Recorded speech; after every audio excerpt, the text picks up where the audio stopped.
तो बस सुबह से यहाँ पे आई हुई हूँ और आज मेरा डिस्प्ले वाला दिन है।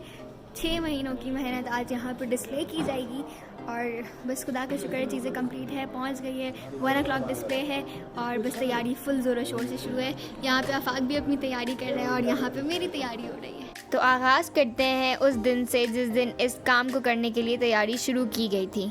ये मेरा प्यारा सा पोर्टफोलियो है जिसमें मैंने एक स्क्रैप बुक लुक दिया हुआ है और दिखने में ऐसा लग रहा होगा कि कैसे बन गया ना, बट ये एक एक चीज़ इतनी मेहनत से बनती है। लाइक एक एक चीज़ की पेस्टिंग करना और ये एक लीफ मैंने खुद अपने हाथों से बनाया हुआ है और लाइक एक एक चीज़ पे कितनी मेहनत होती है।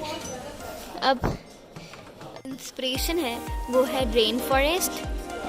तो ये सारे ऐसे अटैचमेंट है जिसमें मैंने कुछ फैक्ट्स लिखे हैं अबाउट रेन फॉरेस्ट और मेरी इंस्पिरेशन है रेन फॉरेस्ट।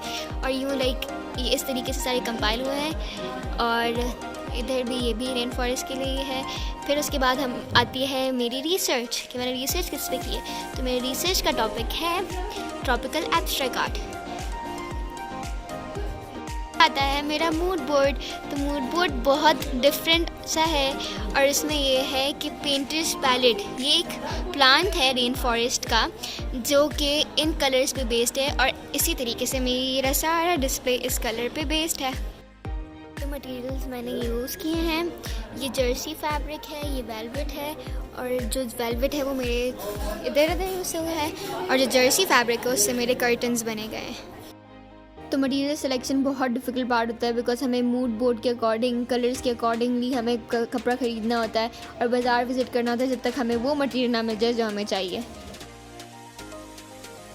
तो inspiration, research, mood board, material board, इन सब की चीज़ों के बारे में बताना इसलिए ज़रूरी था क्योंकि हम पहले ये चीज़ें अप्रूव करवाते हैं और फिर इसके बाद जाके हम आगे प्रोसेस पे चढ़ते हैं कि अब हमें चीज़ें किस तरीके से बनानी है, क्या करना है और किस तरीके से सब चीज़ों को लेके चलना है।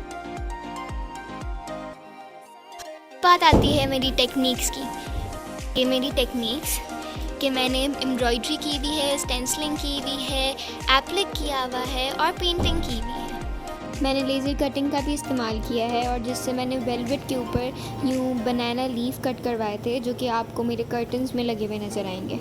पेशावर में लेज़र कटिंग मैंने उमर भाई हैं उनसे करवाई थी जिनका नंबर मैं यहाँ नीचे मेंशन करती हूँ। तो अगर आप एक आर्ट के स्टूडेंट हैं तो आप भी वहाँ पे से जाके अपना ये लेज़र कटिंग करवा सकते हैं। तो ये एक्स्ट्रा शीट के ऊपर लेज़र कटिंग होती है।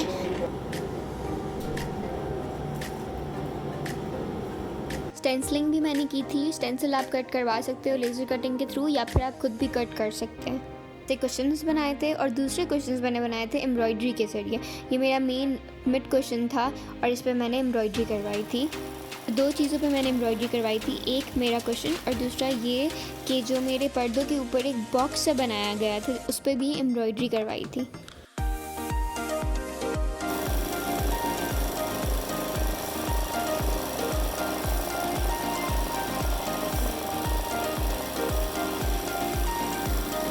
एक और टेक्निक जो मैंने यूज़ की थी वो है एप्लिक।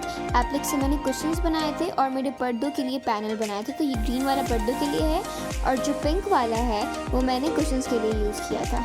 एक और टेक्निक जो मैंने यूज़ की थी वो है कि मैंने पेंट किया था और इस तरीके से पेंट करना मैंने शुरू किया था। मैंने इसको स्प्रे पेंट किया था और बस डिस्प्ले की ज़ोरों शोर से तैयारियाँ शुरू है और एक और भी है जिसको मैंने पेंट करना है। तो ये मेरी पर्दे की बॉक्स की डिज़ाइन है जिससे बॉक्स बना था और इस पर एम्ब्रॉयडरी हुई थी और फिर ये ऐसा लग रहा था। ये एक सीमलेस पैटर्न है, इससे मैंने कुशन बनाया था स्टेंसिलिंग के ज़रिए और इससे पहले स्टेंसिल कट हुआ था। मैंने बनाया था पैटर्न मेरी फ्रेम्स के लिए और फिर उसके बाद मैंने इसका यूँ करके पैटर्न चलाया था और फिर ये मैंने बनाई थी इसका प्रॉपर PDF जिससे फिर वो प्रिंट हुआ था फ्रेम्स के लिए। फिर ये एक सीमलेस पैटर्न भी बनाया था फ्रेम के लिए और फिर इसका यूँ पैटर्न चलाया था। इस तरीके से मैंने लेज़र कटिंग के लिए बनाया था और फिर इसको मैंने दिया था तो फिर इससे मेरे वेलवेट के ऊपर लेज़र कटिंग हुई। डिज़ाइंस बनाने से पहले हमें हर सारी डिज़ाइंस को यहाँ लगाना पड़ता है कि जो जो चीज़ें मैंने इस्तेमाल की है वो मेरे डिज़ाइंस में इंक्लूडेड हो और क्या क्या लीव्स मैंने इसमें ज़्यादा मॉन्स्टेरा नज़र आएंगे या फिर बनाना लीव्स नज़र आएंगे या फिर पाम लीफ नज़र आएंगे। तो जहाँ पे मॉन्स्टेरा, पाम लीफ और फिर ये बनाना लीफ। प्रोजेक्ट के बारे में सब कुछ लिखना करना इस दिन पे शुरू किया था। फिर ढूंढते ढूंढते क्या करना है, कितनी 12,000 बार तो टू डू लिस्ट बनाई कि ये चीज़ें होगी, उसको फिर टिक करती जाती थी कि ये चीज़ें हो रही है, न्यू मेजरमेंट्स होगी चीज़ों की। और फिर फाइनली जो लास्ट टू डू लिस्ट थी वो फाइनली अब सब चीज़ें टिक हो गई और अब डे आने वाला है कि जब मेरा डिस्प्ले लगेगा।